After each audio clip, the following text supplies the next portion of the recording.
12 gushti sjell sërish kujtimet e masakrës së Lubotenit, ndër kapitujt më të dhimbshëm të vitit 2001. Aksioni policor ndaj popullatës së pambrojtur civile të Lubotenit, që filloi më 10 gusht të vitit 2001, la të vrarë 10 civil, 6 të plagosur, ndërsa 106 të tjerë u morën dhe keshajtuan nëpër stacione policore. Mes të vrarëve ishte edhe 5-vjeçari Erxhan Aliu, i cili u shënjestrua nga granatat maqedonase teksa kthehej nga shtëpia e xhaxhait. Asaj dite djali jam Erxhan Aliu u konë qëto të mingja, të lujtën, të u kthejpi të mingja me fëmij, që mund që këtë vend u konë të lujtë, ata kanë gjujt pina tonë. Policia, ushtria, po, kanë gjujtën edhe ka rogë këto granatë. Mund në që këtë vend. Nëna e njërit prej civileve të vrarë, Rami Jusufit, përkujton ditën e kopshme kur jo vetëm që ju vraj biri, por edhe u doq dhe plaçkit e gjithë pasuria familjare para syve të saj. Kur krisi kanë më përkresin, dhe me granata era ndër. Dali gjulë të ashojt në granatën. E në ato gjujton e plagutën më ndër. Të në të erdhën e ndër, atë me bocë, me plinë e patë, me këti përshatu. E në atë makinën e rragëve, shkaj vatë më shkallajsh, në këti prishën. E mo qitën sa djertën me gjomën, me këti thëjnë.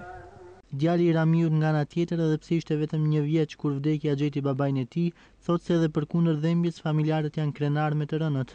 Unë në atë kohë kur ma vran policia babën, unë i kum pas 1 vjeç, unë i kam 4 motra dhe ne si familjar dëshmorit të Rami Jusufi jemi krenar që me gjakin e dëshmorëve është shpall liria në Republikën e Maqedonisë. Familjarët thonë se ka munguar interesi autoriteteve rreth gjendjes ekonomike të familjeve të dëshmorëve. E në ndim presat që 13 vjetë sa po bëhat, ndim kur kun s'kena, kur hiq me kirajën e në shkup, kena shku qalë tutën ka me fletën, si vdi që na i plakit, të na të qëncut me nejtë ka me fletën, që me kirajën me shkup, kur kush ven me në këshilu, lasë që shërnujna.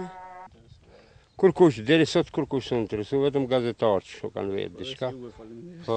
Po falemendërëm juve, tjetër kush si interesant çka u bo, çka s'u bo. Banorët e fshatit Luboten organizuan sot akademi përkujtimore për bashkëqatarët e rënë. Këshilli organizativ i fshatit Luboten, si çdo herë dhe këtë vit mbas 13 viteve, e përkujton këtë ngjarje tranzitse për fshatin tonë. Po jemi në fshatin Luboten ndodhi masakra që e dim gjithkush, po në 10 gusht edhe me 12 gusht janë ngjarje të rëndësishme për shqiptarët e Maqedonisë. Edhe në këtë përvjetor në Luboten nuk ishte i pranishëm asnjë funksionar i partisë shqiptare në pushtet. Në akademinë përkujtimore mori pjesë vetëm kryetari i shoqatës së veteranëve të UÇK-s, Fazli Veliu.